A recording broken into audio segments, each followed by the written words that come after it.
لغو کنسرت بزرگ شرافت پروانی در کشور امریکا، خیانت بزرگ اسیب سعید و آریانا سعید برای شرافت پروانی توسط چی افراد کنسرت شرافت پروانی برهم خورد. گفتنی‌های تازه شرافت پروانی برای تمامی دوزاران و طرفدارانش. بزرگخوی شرافت پروانی آیا به واقعیت بمبگذاری در تالار کنسرت شرافت پروانی از طرف آریانا و اسیب بوده است؟ من در این ویدیو پیرامون حقایق همین ماجرا خواهم پرداخت. پس در ادامه با کانال دنیا اینفو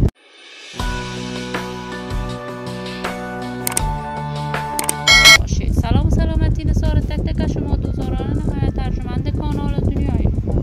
شما را خوش آمدید میگم به یکی دیگر از ویدیوهای جذاب و دیدنی این کانال.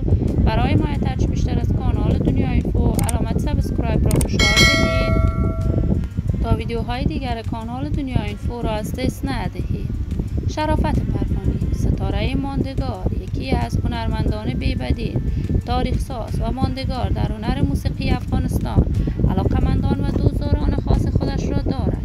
شرافت پروانی عاشقانه هنر موسیقیش را برای دوستداران و طرفدارانش با سرودن آهنگ‌های مجلسی و محلی برای دوستدارانش تقدیم کرده است. شرافت پروانی هنر موسیقیش مورد حمایت گسترده افغان‌ها قرار می‌گیرد.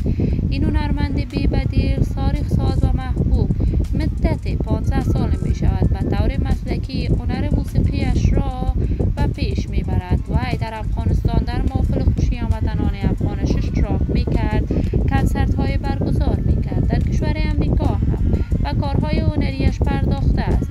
اما تازه تصاویر این هنرمند در صفحات مجازی دست به دست می شود که کنسرتش به دلیل خیانت بزرگ هنرمندان در کشور آلند لغو شده است و بر اثر بمبگذاری در تالار این کنسرت قابل اجرا نبوده است. اما تاکنون دقیقا معلوم نیست دلیل این کار چی کسی بوده است و چرا این چنین کاری با شرافت پروانی شده است. ولی من آرزوی موفقیت، کامیابی و سعادت برای شرافت پروانی با جمعی از هنرمندان